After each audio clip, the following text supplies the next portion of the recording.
I think that when Act 10 was put into place, Governor Walker had said that it was needed to get our fiscal house in order, and I agree that contributions to health care and pensions are only fair. Most of the workers in the private sector have to do the same thing. But what worries me is that now we're back to a $1.8 billion deficit. We were told that this was necessary in order to get our fiscal house in order. And here we are back to a deficit, $1.8 billion. So Governor Walker's plan, it's not working. He's spending money that we don't have. This year alone, he is spending more, $400 million more than we are taking in. Our lagging economy is meaning our revenues are down.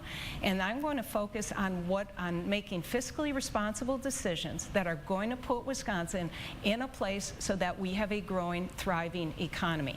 Act 10 was incredibly divisive, and now we're right back to a deficit position. So I would definitely continue in terms of contributions to health care and pensions, but I think that public employees should have the right to collectively bargain, and that doesn't stand in the way of having effective, efficient, and accountable state government. And that's the type of governor I'm going to be. We're going to run a tight ship.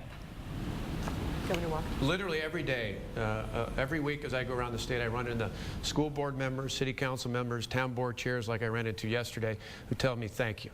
Not just for the savings. The savings alone save the taxpayers of this state some $3 billion for our schools, for our towns, for our counties, for our local governments. $3 billion. That's why property taxes, for the first time in about a dozen years, have actually gone down. This December's property tax bills will be lower than they were 4 years ago. My plan is to have them even lower going forward. The reality is the people who are running millions and millions of dollars of attack ads against me on her behalf want Act 10 repealed. Why? Because we took the power out of their hands, the hands of the big government special interest, and put them firmly in the hands of the taxpayers. Thank you, Governor. As long as I'm governor, I'm going to continue to stand with the taxpayers. Ms. Burke. Well, I think I've been very clear about who I'm running for and will work for as governor. And it is the hardworking men and women of Wisconsin, like the mom in Monroe, who's worried because her daughter, a year after graduating from UW-Madison, hasn't found a job yet because of our lagging economy. It's the student who wants to go back to tech school, but he's one of 41,000 still on the wait list for financial aid. Those are the folks that I will be fighting for every day.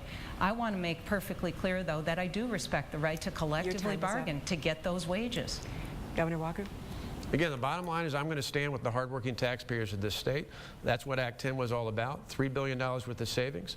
I'm going to see it in place. I don't see any need to expand it one way or the other per your question.